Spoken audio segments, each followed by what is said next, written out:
नमः शिवाय। ओम नमः शिवाय।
विश्वनाथ भगवान की, ओंकारेश्वर भगवान की, ओंकारेश्वर भगवान की, ओंकारेश्वर महादेव की।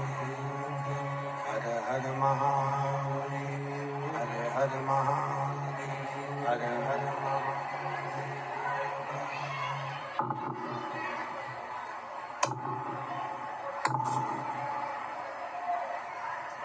विश्वनाथ ओगरदानी तरकालक्ष्मी कैलाशी विनाशी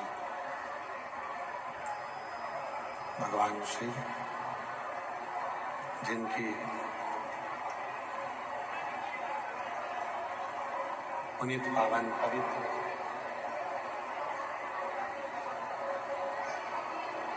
महापुराण की कथा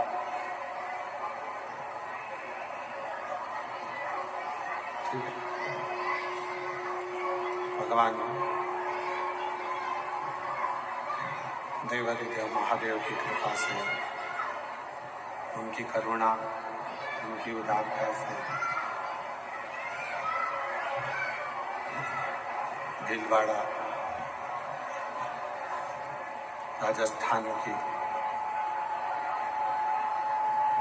ये पवित्र पावन भूमि, जहाँ आप और हम सभी भगवान शिव की पवित्र पावन पुनीत शिव महापुराण की कथा श्रवण करने के लिए विराजमान है। कथा मंडप में विराजमान सभी संत, ब्राह्मण, तपस्वी जन, साधक, उपासक, ऋषिगण, मुनिगण एवं इस पवित्र कथा के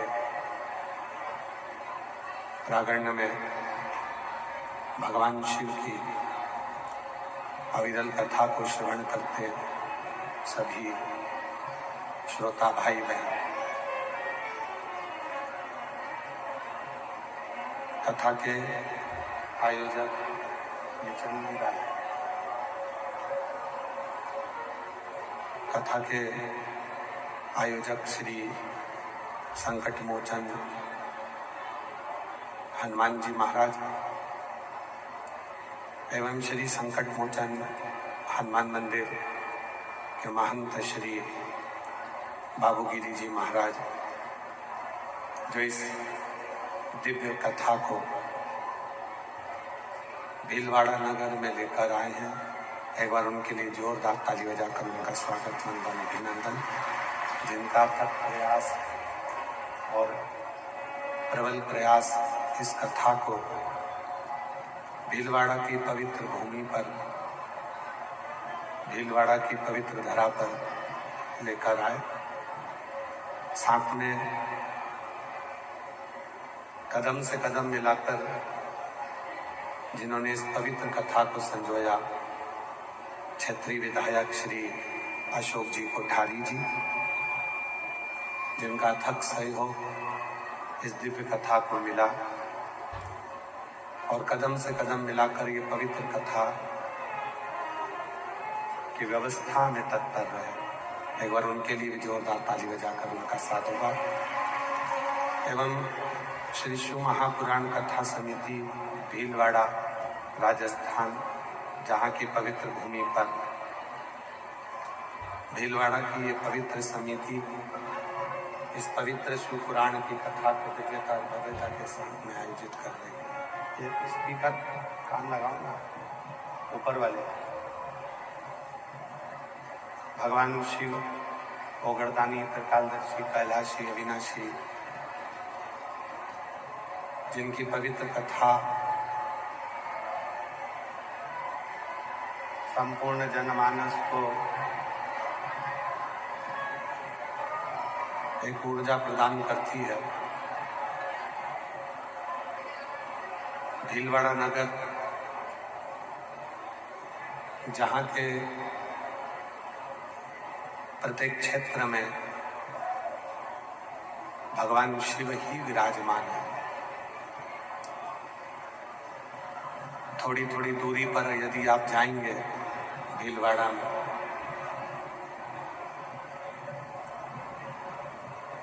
कहीं 30 किलोमीटर, कहीं 40 किलोमीटर पर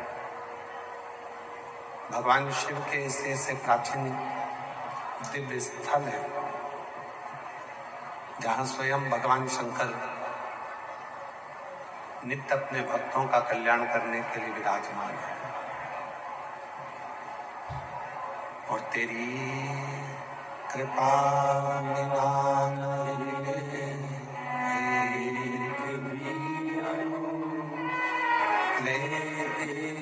सांस तेरी कृपा से बखान क्या करूं मैं, राखों के ढेर का झपड़ी बहुत में खजाना कुबेर का। हे गंगा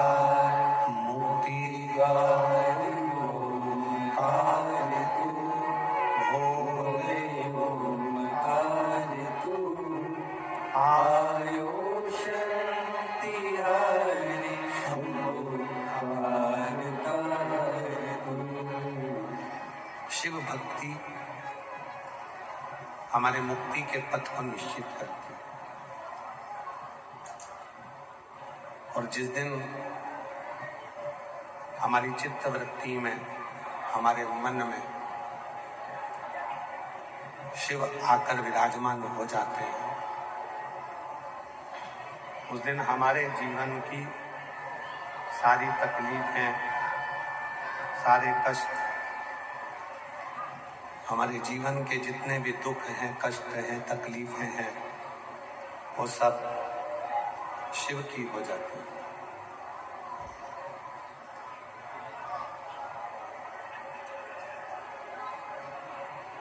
एक लोटा जल लेकर जब हम शिव जी के मंदिर जाते हैं,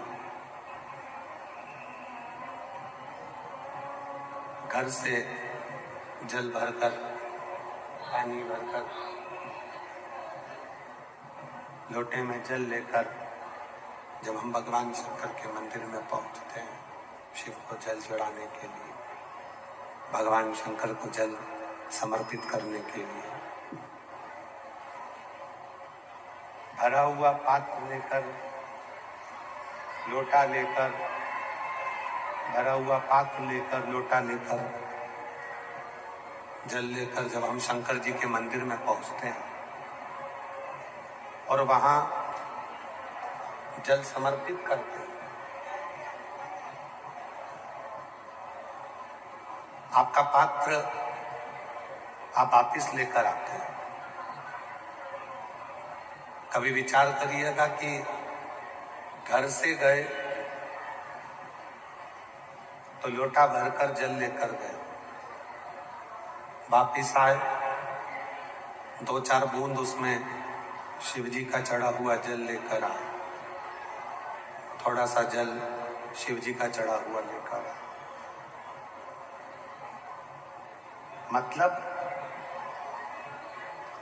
हमारे जीवन का जितना भार था, जो हमारे भीतर भरा हुआ था, आसक्ति हो, अहम हो, तृष्णा हो, मोह हो, जो भी हमारी जिंदगी में हमारे भीतर भरा हुआ है, वो सब हमने ले जाकर शिव के ऊपर चढ़ा दिया और उनके चरणों का 2 बूंद, एक श्रद्धा, एक विश्वास, ये दोनों चीज लेकर अपने घर की ओर आ गए, अपने घर पर।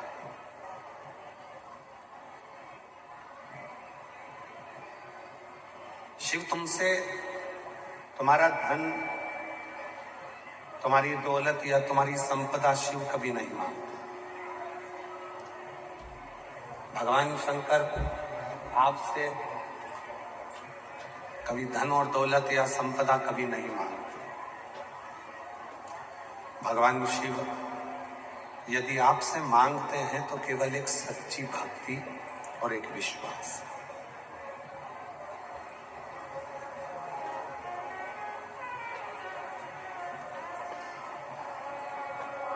जिसकी जिंदगी में श्रद्धा,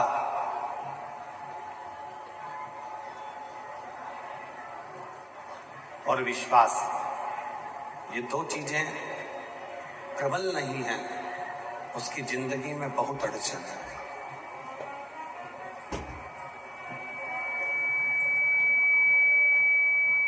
वो जीवन में फिर कभी सफल नहीं हो सकता, वो जीवन में कभी सक्सेस नहीं हो सकता, क्योंकि उसके जीवन में ना श्रद्धा है, ना उसके जीवन में विश्वास है। एक श्रद्धा, एक विश्वास, और दोनों रामचरितमानस में तुलसी बाबा ने कहा, शंकर विश्वास रूपिणो, और पार्वती जी के लिए कहा श्रद्धा। कि शिव मंदिर में जाकर केवल आप जल नहीं चढ़ा रहे हैं, शिव जी के मंदिर में जाकर आप विश्वास को दृढ़ कर रहे हैं। शिव मंदिर में जाकर केवल आप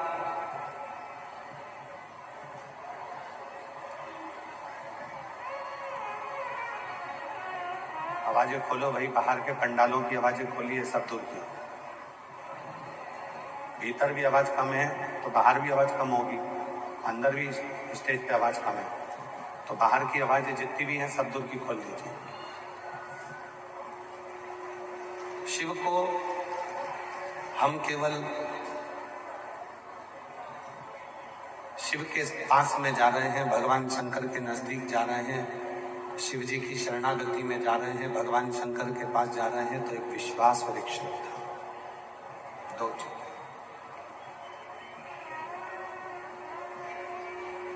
एक विश्वास और दूसरे नंबर पर है श्रद्धा। कितनी दृढ़ है कितनी प्रबल है आपके भीतर, यह आपके ऊपर निर्भर करता है।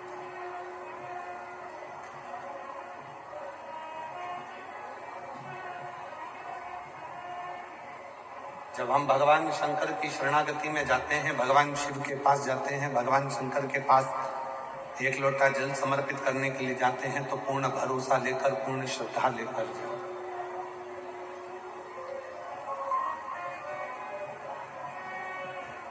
कितने तरह के रोगी संसार में हैं।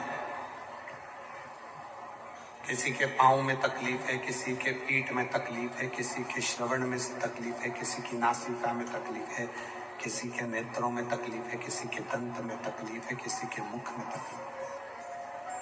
कितने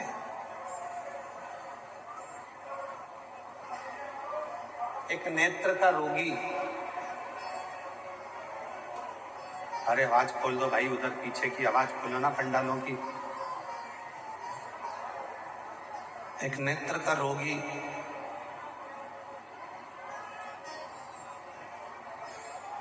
जब डॉक्टर के पास में जाता है, डॉक्टर साहब के पास जाता है,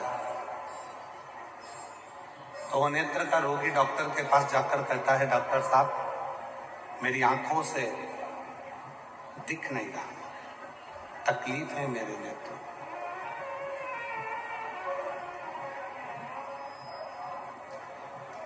डॉक्टर उसकी आंख का इलाज प्रारंभ करता है, देखता है क्या तकलीफ है। फिर उसको समझ में आता है कि पहले दवा देकर देख लिया, दवा से आराम नहीं लगा। फिर उसने देखा कि इसको पास का नहीं दिखता, तो पास का उसने चश्मा लगा दिया। उसने पास का चश्मा लगा दिया। फिर देखा कोई मरीज आया और उस मरीज ने कहा, डॉक्टर साहब मुझे दूर का नहीं दिखता, उसको दूर का चश्मा लगा दिया।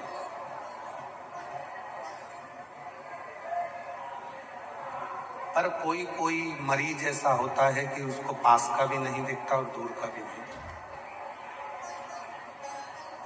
तो डॉक्टर इतना होशियार रहता है कि एक ही चश्मे में 2 गिलास लगाता है। ऊपर से देखोगे तो दूर का दिखेगा और नीचे से देखोगे तो पास का दिखेगा। चश्मा एक ही है, गिलास 2 है, कांच 2 है। उससे पास का भी दिख रहा है और दूर का भी दिख रहा है। पर अब आज जो कलिकाल चल रहा है, इस कलिकाल में अब चश्मे का काम खत्म हो गया, अब लेंस का काम चालू हो गया। अब डॉक्टर चश्मा नहीं लगाता, लेंस लगा देता है। उस लेंस से तुम्हें अच्छा दिखना प्रारंभ हो जाता है। वो लेंस। कितने मरीज मिले जो कहते हैं मुझे पास का नहीं दिखता, कोई कहता है मुझे दूर का नहीं दिखता। आज तक जिंदगी में एक मरीज ऐसा डॉक्टर के पास नहीं पहुंचा कि मैं बहुत दिनों से जल चढ़ा रही हूं, मुझे मेरा महादेव नहीं दिखता। वो कब दिखे? मेरे नेत्रों पर कोई ऐसा चश्मा चढ़ जाए, मेरे नैनों पर कोई ऐसा चश्मा चढ़ जाए जिससे मेरा महादेव का दर्शन हो जाए। मेरे नेत्रों पर कोई ऐसा चश्मा चढ़ जाए जिससे मुझे मेरे राम का दर्शन हो जाए। मेरे नेत्रों पर कोई ऐसा चश्मा चढ़ जाए जिससे मुझे मेरे कृष्ण का दर्शन हो जाए। डॉक्टर कह देगा वो चश्मा मेरे पास में नहीं है। पर वो चश्मा यदि किसी के पास मिल सकता है तो किसी संत के पास, किसी साधु के पास, किसी सच्चे गुरु के पास वो चश्मा मिल जाएगा। और गुरु चश्मा नहीं लगाता, आपको गुरु चश्मा नहीं देगा। उसको मालूम है ये 2 नेत्र इसके खराब हो गए हैं, इसलिए सच्चा गुरु, जैसे शंकर जी के 3 नेत्र हैं, तो सच्चा गुरु आपको बिठाकर आपका एक नेत्र ज्ञान का खोल देगा, जिससे तुम्हें राम, कृष्ण और शिव नजर आएंगे। सच्चा ज्ञान चक्षु कहते हैं।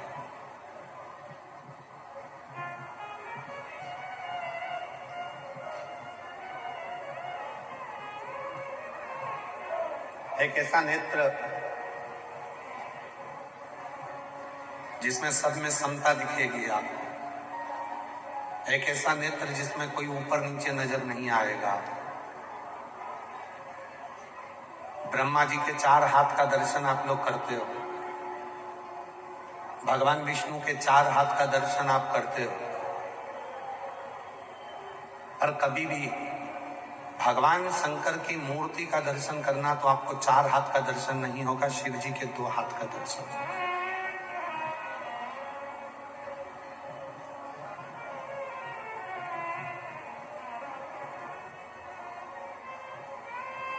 शिव जी के केवल 2 हाथ का दर्शन आपको, या तो शिव जी अपनी तप मुद्रा में बैठे होंगे, हाथ में डमरू होगा, त्रिशूल होगा, 2 हस्त मेरे शंकर भगवान अपने रखते हैं, 4 हाथ बहुत कम रखते हैं। 4 हाथ की जरूरत तो शिव जी को जब लगती है तभी वो 4 हाथ का दर्शन देते हैं, वरना मेरे भोलेनाथ अपने 2 हाथों को अपने पास में रखते हैं। शिव 2 हाथ के, ब्रह्मा जी के 4 हाथ, भगवान विष्णु भी 4 हाथ में दर्शन देते हैं, पर मेरे शिव 2 हाथ में दर्शन देते हैं।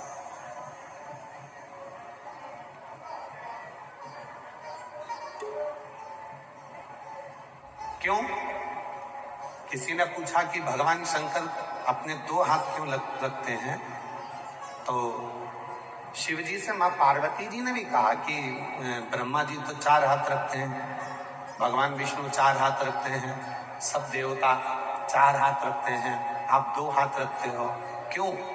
तो शिव जी ने कहा, मैंने अपने 2 हाथों से एक संपन्न व्यक्ति को पकड़ रखा है और एक प्रपन्न व्यक्ति को पकड़ कर रखा है।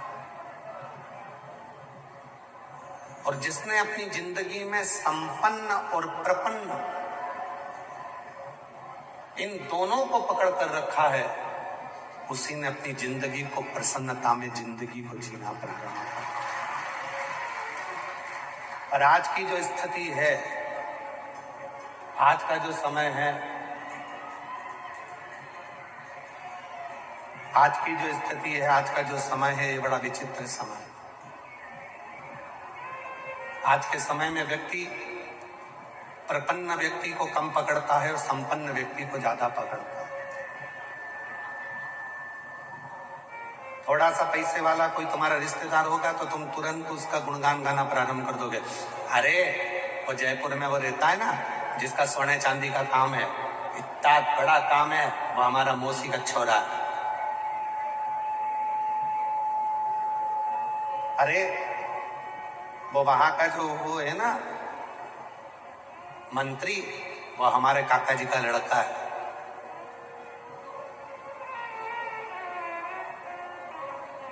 आज के समय में जितने मिलते हैं वो संपन्न व्यक्ति का परिचय देते हैं।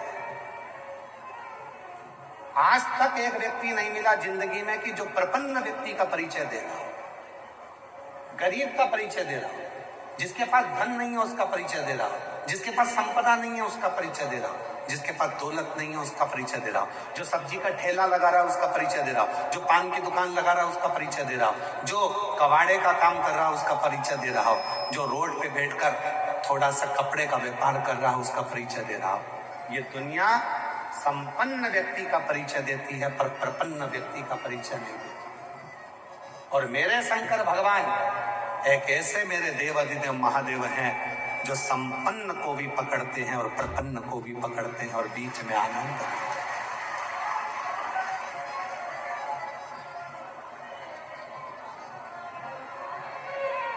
शिव यदि लंका के राजा रावण का गुरु बनते हैं, शंकर भगवान यदि लंका के राजा रावण को सोने की लंका देते हैं, तो भस्मासुर को भी भस्म होने का आशीर्वाद देते हैं।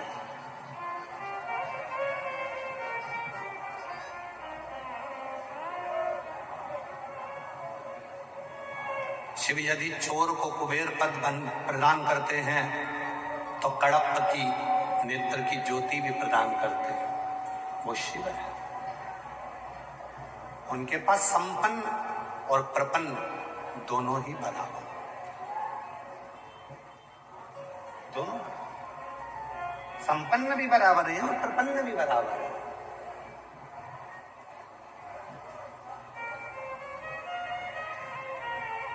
तेरे लाखों दीवाने बड़े से बड़े, तेरे चरणों में कंकड़ माटी से पड़े।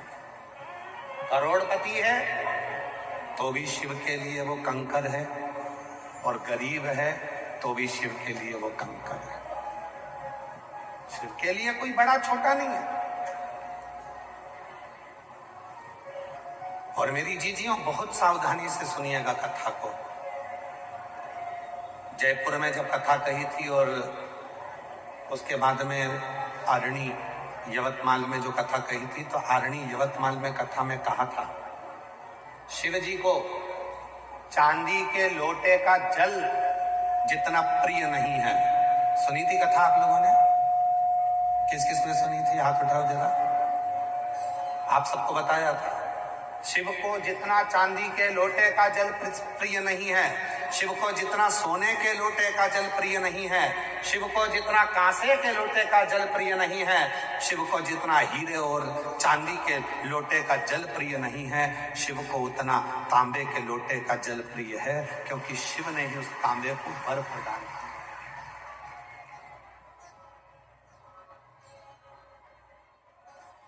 और कोई तुमसे कह दे, कोई तुमसे आकर कह दे कि शंकर जी को चांदी का लोटे का जल ही प्रिय है, तो समझ लेना पक्का मूर्ख बना दिया। चांदी का लोटा इसको चाहिए इसलिए कह रहा है, शंकर को नहीं चाहिए।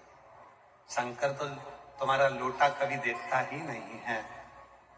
शिव तो ये देखता है। लोटा का मतलब जानते हो आप लोग? जम के बोलो जरा,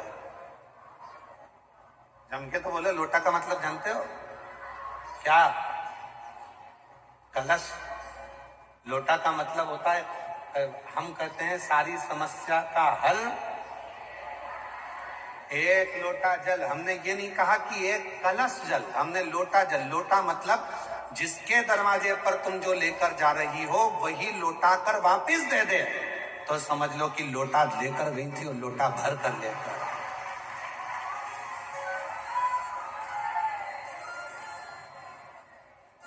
हमने कलश नहीं कहा। अपने जीवन में जितनी शिव महापुराण की कथा करी है 30-32 सालों में, उन पूरी कथाओं में केवल एक ही बात कही कि सारी समस्या का हल एक लोटा जल। लोटा का मतलब है देना और लोटा कर वापिस दिया, लोटा कर दिया।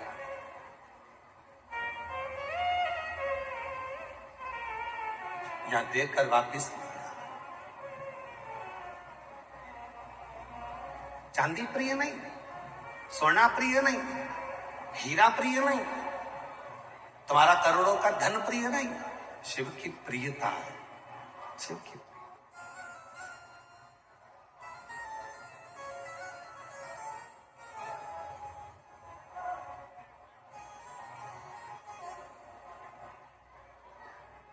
शिव की।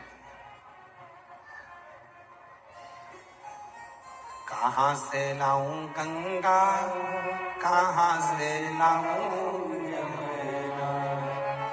एक व्यक्ति कह रहा था कि शिव जी को प्रसन्न करना है तो गंगा का जल होना जरूरी है, शिव जी को प्रसन्न करना है तो यमुना का जल होना जरूरी है। शिव महापुराण की उमा संहिता कहती है, अगर तुम्हारे भाव शुद्ध है तो तुम्हारे घर का जल जैसे ही शिव को चढ़ता है वैसे वो गंगा जल बन जाता है, यमुना जल बन जाता है। कहां से लाऊं गंगा, कहां से लाऊं यमुना, कहां से लाऊं सरयू, आपार पड़ी रे। ओ भोले हमसे बनी रे, ओ भोले तेरी सेवा हमसे कहाँ से लाऊं लड्डू, कहाँ से लाओ पेड़ा, कहाँ से लाओ लड्डू, कहाँ से लाओ पेड़ा, कहाँ से लाऊं बर्फी वो शक्कर चढ़ी है, कहाँ से लाओ बर्फी वो शक्कर जड़ी रे, बोले तेरी सेवा हमसे ना बनी रे, ओ भोले तेरी सेवा हमसे ना बनी रे। हमारे पास गंगा का जल नहीं है। कोई कहे गंगा का जल तो बहुत जरूरी है, इसके बिना तो शिव जी की पूजन हो ही नहीं सकती, तो कह देना जिस देव अधिदेव महादेव की मैं पूजन कर रही हूँ उसके मस्तक पर गंगा है, जैसी जल चढ़ाऊंगी मेरा जल भी गंगा जल बन जाएगा। उसको छू दे, उसका स्पर्श उसको छुएगा और वो गंगा जल बन जाएगा।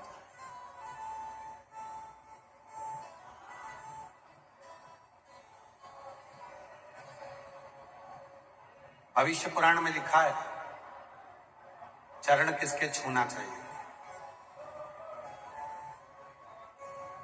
भविष्य पुराण में लिखा है कि चरण किसके छूना चाहिए कलिकाल में। तो भविष्य पुराण में लिखा कि चरण उसके छूना जिसके आचरण अच्छे हों, और जिसके आचरण अच्छे ना हो वो कितनी भी ऊंची गादी पर क्यों ना बैठा, उसके चरण छूने की जरूरत नहीं है। फिर अपने माता पिता और अपने पति के चरण छू। आचरण की श्रेष्ठता है तो चरण भी छू। चरण छूने का मतलब मालूम है आप लोगों को?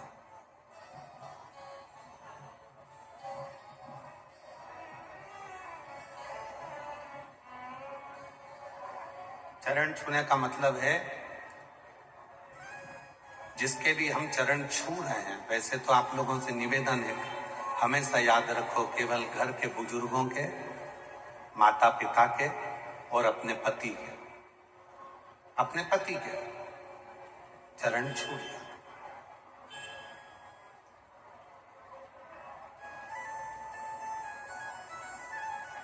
और हमारा पतियों से भी निवेदन है।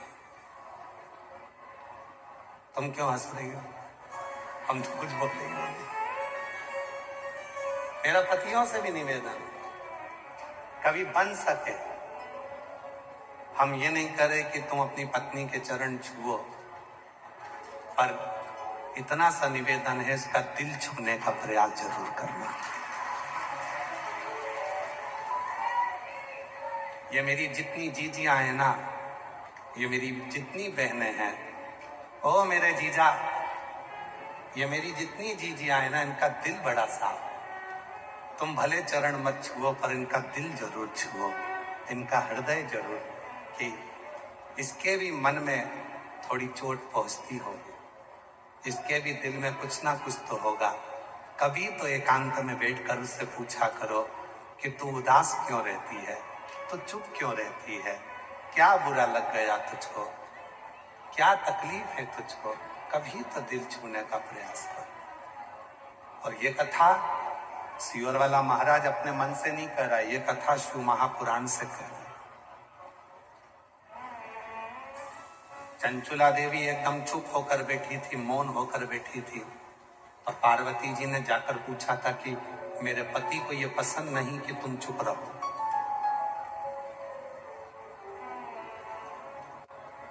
ये मेरे पति को पसंद नहीं। महाराज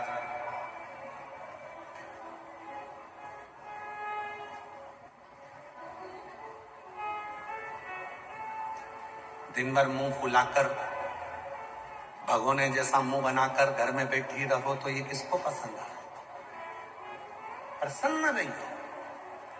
तुम्हारे चेहरे पर जितनी प्रसन्नता होगी, हम तो यहां तक कहते हैं कि तुम्हारे ऊपर कितना भी कर्जा हो जाए, सारी बैंकों का लोन तुम्हारे ऊपर हो जाए, तुम्हारी जमीन जायदाद भी अगर गिरवे में है और तुम्हारा सोना भी गिरवे में है, तो भी तुम्हारे चेहरे की प्रसन्नता खत्म नहीं होना चाहिए। मुस्कुराकर चलो, एक दिन कर्जा अपने आप चुकेगा। मुस्कुराकर तो चलो, चेहरा तो खुश रखो। अगर रोज रोते रहोगे रोते रहोगे रोते रहोगे रोते रहोगे तो रोने से कोई काम नहीं चलेगा। प्रसन्न रहो। दुख है, प्रसन्न रहो। होगा। बड़ी बीमारी आ गई, कोई रोग आ गया, कोई तकलीफ आ गई, मिटेगा। थोड़ा खुश तो रहो, प्रसन्न तो रहो। एक पत्र है, उस पत्र में एक बहन ने पत्र में कितनी जोरदार बात लिखी, जरा पढ़िए।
मेरा नाम ममता ठकुराल, नकुल ठकुराल। मेरा मोबाइल नंबर ये है। गुरुदेव, कोटि कोटि प्रणाम करती हूँ। एक लोटा जल का क्या गुणगान करूं। मेरी जेठ की बेटी को ब्लड कैंसर हो गया था। जयपुर के महात्मा गांधी अस्पताल में इलाज चल रहा था। कैंसर लास्ट स्टेज पर था और 13 दिन से वेंटिलेटर पर डॉक्टरों ने डाल दिया था। डॉक्टरों ने कह दिया था घर ले जाओ। पत्र एलईडी पर चल रहा है, आप लोग पढ़ सकते हैं। नहीं चल रहा। एलईडी वालों से निवेदन है, बार बार नहीं कहना पड़े, आप लोग इसको टच करो ना, जिससे ये पत्र वहां चले। रोज रोज एक ही बात थोड़ी ना कहेंगे हम।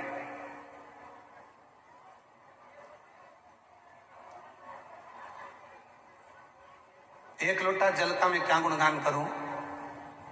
मेरी जेठ की बेटी को ब्लड कैंसर हो गया था। जयपुर के महात्मा गांधी अस्पताल में इलाज चल रहा था। कैंसर लास्ट स्टेज पर था। 13 दिन से वेंटिलेटर पर थी। डॉक्टरों ने मना कर दिया था, घर ले जाने को बोल दिया था। गुरुदेव, मेरा मन बिल्कुल नहीं मान रहा था। मैंने मेरे जेठ जी से बोला कि किसी शिव मंदिर में जाके बाबा को एक लोटा जल चढ़ाना प्रारंभ करो और बेटी से कहो कि वो प्रसन्न रहे, खुश रहे। जितनी वो खुश रहेगी, उसके मन में ये विचार कर ले कि कैंसर नहीं है तो एक दिन कैंसर समाप्त हो जाए। गुरुदेव, वेंटिलेटर पर पड़ी हुई बेटी को उसके पिताजी जल लगाकर आते शिव जी का चढ़ा हुआ और बाबा के भरोसे बस एक ही काम करते कि श्री शिवाय नमस्तुभ्यम उसके कानों में करते।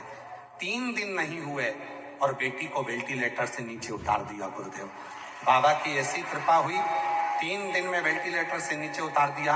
पूरा की पूरा स्टाफ हैरान हो गया कि ये कैसे वेंटिलेटर से उतर गई, ये तो लास्ट स्टेज पे थी।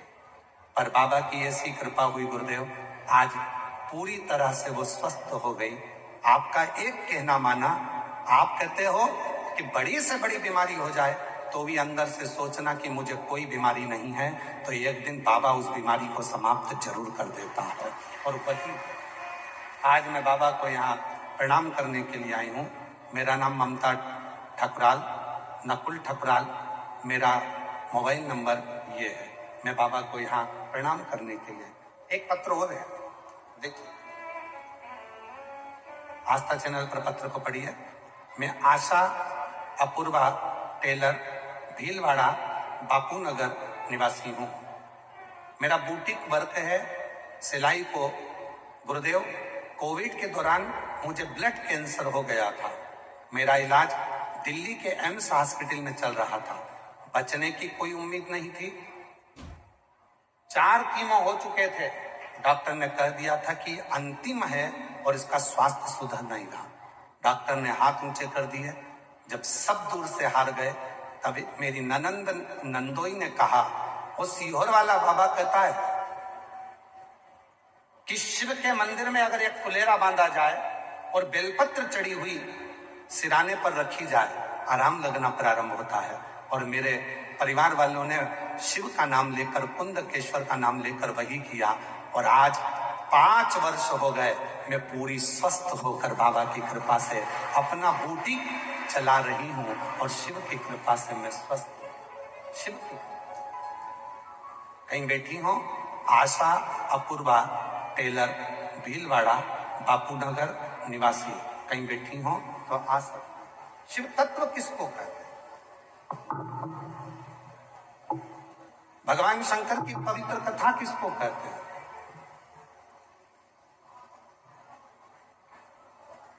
शिव की मूलता किसको कहते हैं? एक आपका विश्वास,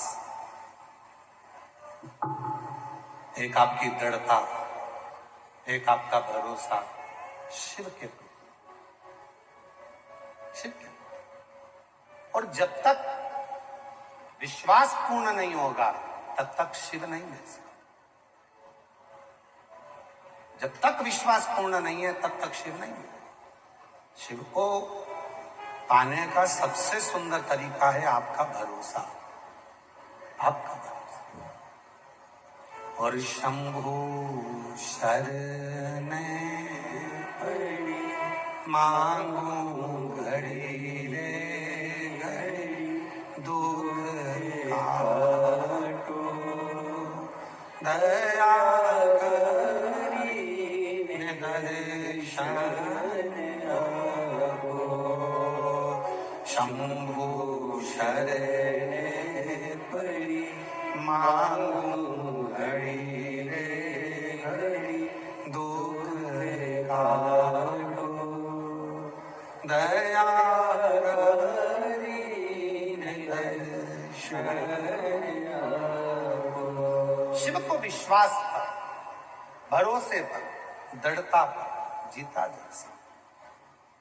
मुस्कुराओ। दुख आ गया, तकलीफ आ गई, कष्ट आ गया, कर्जा बढ़ गया, टेंशन बढ़ गया, तो भी अपने चेहरे की मुस्कुराहट को समाप्त मत होने। तब भी अपने चेहरे की मुस्कुराहट को समाप्त मत होने दो। मुस्कुरा, आ गया आ गया। हमें कोटा के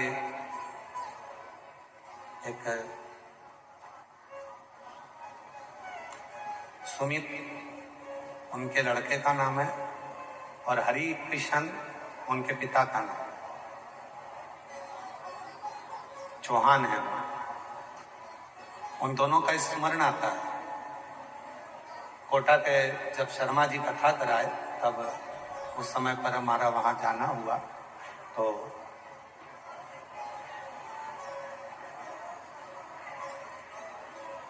शर्मा जी से जब मुलाकात हुई, तो चौहान परिवार से भी मुलाकात हुई। और चौहान परिवार ने जब बताया कि गुरुजी 19 साल हो गए हमारे यहाँ औलाद नहीं, तो हमने कहा कि हम तो ऐसे कुछ बताते नहीं है और हम कुछ जानते भी नहीं, हमें मालूम भी नहीं है और ना हम कुछ जानते। पर इतना जरूर है, आप अपने मन से निकाल दो कि मेरे घर में 19 साल हो गए और औलाद नहीं है। आप आज से ये अंदाजा लगा कर बैठो, आज से आपकी चित्तवृत्ति में ये अंदाजा लगा कर बैठ जाओ कि मेरे घर में 4 महीने के अंदर, 3 महीने के अंदर मेरा भोलेनाथ मेरे घर में मेरी पत्नी की गोद में औलाद दे देगा। बस इतना अंदाजा।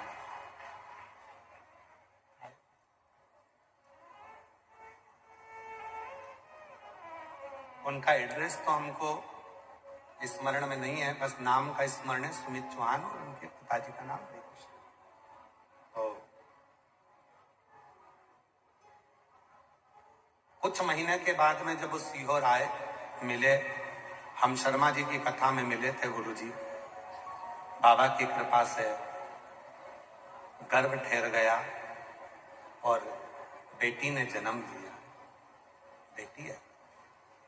हमने कहा, डॉक्टर कह दिए थे कि नहीं होगा, लोगों ने मान लिया था नहीं होगा, पर आपने सोच लिया।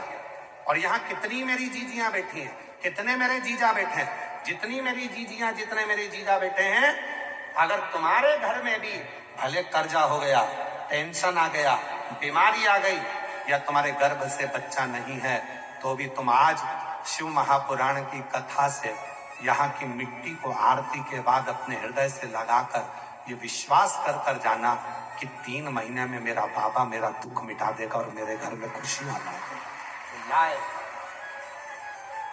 वो खुशियां लाकर देगा। आए 3 महीने। कृपा का क्या ये भरोसा, कब किस पर हो जाए, जरा सी हम पर कर दो, जरा सी हम पर कर दो। तेरी कृपा आपके का क्या भतीजी के यहीं पर कैंसर हुआ था, बाबा की कृपा से पूरी ठीक हो गई है। एक बार जोरदार ताली बजाकर स्वागत करिए।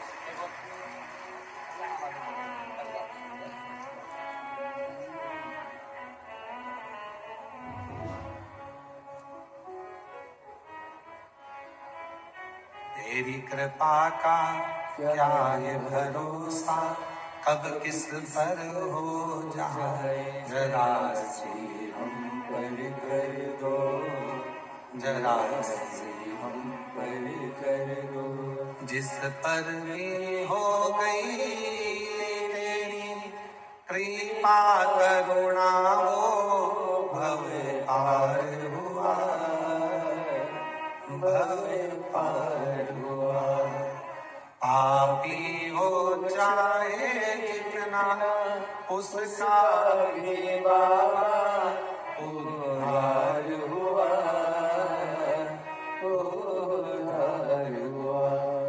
गिद्ध अजामिल गणिका जैसे तेरे मन को भाए, जरा सी हम पर कर दो, जरा सी हम पर कर दो। तेरी कृपा का क्या है भरोसा, कब किस पर हो जाए, जरा सी हम पर कर दो, जरा सी हम पर कर दो। एक विश्वास, हे दुख कटेगा, तकलीफ आई कटेगा, कष्ट आया कटेगा, संकट आया मिटेगा। शिव तुम्हारे धन से प्रीति नहीं रखता, शिव तुम्हारे मन से प्रीति रखता। शिव को तुम्हारा धन नहीं चाहिए, शिव को तुम्हारी संपदा नहीं चाहिए, शिव को तुम्हारी दौलत नहीं चाहिए, शिव को केवल तुम्हारा शुद्ध भाव चाहिए, शुद्ध।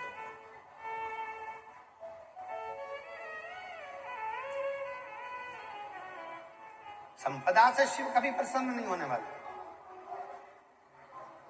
जो लड़के लड़कियां कहते हैं कि मैं सीए की पढ़ाई कर रही हूं और मेरा क्लियर नहीं हो रहा, जो बच्चे कहते हैं मेरी सरकारी जॉब नहीं लग रही, जो बच्चे कहते हैं मेरी नौकरी नहीं लग रही, उनको हम कहते हैं कि एक बार शिव महापुराण की कथा पर भरोसा कर कर मेहनत को 4 गुना करो, परिश्रम 4 गुना करो, 10 जगह का एग्जाम दो और अपनी पढ़ाई को बढ़ाओ।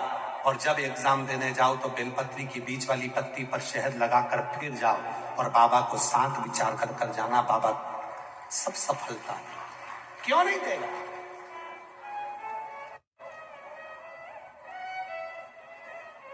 एक नीमच से कोई महिला आई है, एक पत्र है उसका, नीमच से आई है महाराज।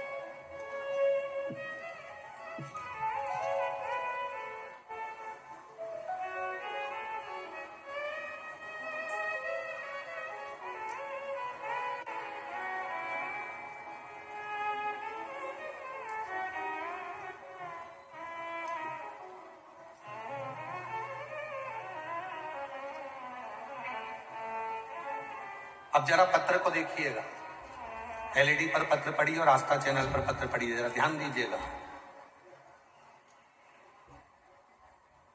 मेरी पड़ोसी आपकी कथा सुनने आ रहे थे, तब मेरे पड़ोसी ने मुझसे कहा कि हम कथा सुनने भीलवाड़ा जा रहे हैं, क्या तुम चल रही हो? मैंने मेरे पड़ोसी के कहा, यदि मेरा भोले बाबा मुझे बुलाने वाला होगा तो निश्चित है भीलवाड़ा की कथा में कोई बाबा ऐसी कृपा कर देगा कि मैं भीलवाड़ा पहुंचूंगी। मेरी 2 कामना है, बस बाबा वो पूरी कर दे। जब तक नहीं करेगा कथा के पंडाल में बैठ के कथा सुनूं, जब पूरी करे मैं अपने घर पर बैठकर कथा सुनूं और बाद में पंडाल पर पहुंचूं। गुरुदेव, आज बाबा को धन्यवाद देने के लिए आई हूं। बाबा से मैंने 2 वर मांगे थे, केवल टीवी के सामने बैठकर। जो मेरी बेटी ने एग्जाम दिया है वो, और मेरी छोटी बेटी ने जो एग्जाम दिया है वो, दोनों का रिजल्ट उनके पक्ष में आ जाए। आज बाबा को धन्यवाद देने के लिए आई हूं। मेरी बड़ी बेटी पूनम का रिजल्ट आ गया 9/4/2026 को। मेरी बेटी मध्य प्रदेश पुलिस में सिलेक्ट हो गई। गुरुदेव, मेरी छोटी बेटी आईटी सेक्टर में, उसको भी जॉब मिल गया। मैं बाबा को आज कथा में, पंडाल में केवल प्रणाम करने के लिए आई हूं। एक दिन में मेरे बाबा ने वो कर दिखाया जो दुनिया में कोई नहीं कर सकता। 9 तारीख को ही मेरी बड़ी बेटी को भी मिला और 9 अप्रैल 2026 को ही मेरी छोटी बेटी को भी मिला। आज मैं उनको प्रणाम करने, राजेंद्र जी यादव कहीं बैठे हो तो आ सकते हैं, जिन्होंने पत्र लिखा है 9/4, राजेंद्र यादव कहीं बैठे हो तो आ सकते। राजेंद्र, एक शिव पर करा भरोसा, शिव पर किया विश्वास, शिव पर करी दृढ़ता, आपको फलित होती। किस भरोसे पर है? आज आप, मेरी जितनी जीजियां बैठी हैं, जितनी मेरी बहनें बैठी हैं, जितनी मेरी बेटियां बैठी हैं, जितने बेटे बैठे हैं, जितने मेरे बुजुर्ग माँ बाप बैठे हैं, तड़ी बनकर जाना। आज भीलवाड़ा की भूमि पे मैं इस कथा के पंडाल से आज मेरे बाबा को अपने मन की बात, आरती होने के बाद वहां की मिट्टी को अपने हृदय से लगाकर कहकर जाना, शंभू बहुत तकलीफ में हूं, तू चल मेरा दुख मिटा। मेरी औलाद नहीं, तू औलाद दे, कर्जा हो गया तू चुका दे। बाबा, मेरी हिम्मत मत कम करने देना। बाबा को अपने मन का भाव कहकर जब तुम जाओगे, 3 महीना तो क्या, 1 दिन में भी वो चमत्कार कर रख देता है। ऐसी कृपा ऐसे दयालु नाथ से रिश्ता निभाए, ऐसे दयालु नाथ से रिश्ता बनाए, मिलता रहेगा आपको जो कुछ भी चाहिए, मिलता रहेगा आपको जो कुछ भी चाहिए। ऐसा करिश्मा होगा जो हुआ कभी नहीं, ऐसा करिश्मा होगा जो हुआ कभी नहीं। मांगा है भोलेनाथ से वरदान एक ही, तेरी कृपा बनी रहे जब तक है जिंदगी, तेरी दया बनी रहे जब तक है जिंदगी। मांगा है भोलेनाथ से वरदान एक ही। उस उससे प्रार्थना तो करो, उससे निवेदन तो करो, उससे विनती तो करो।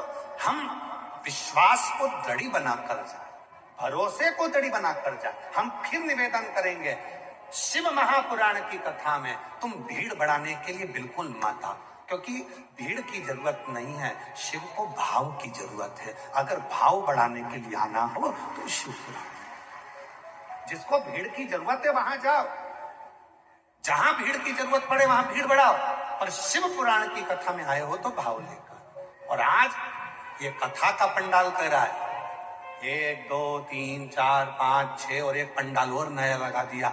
7 पंडाल में बैठे हुए भक्त का ये भाव कर रहा है। 42 डिग्री टेम्परेचर है आज का भीलवाड़ा का, और आपकी भीड़ बता रही है कि शिव के प्रति आपका भाव कितना है।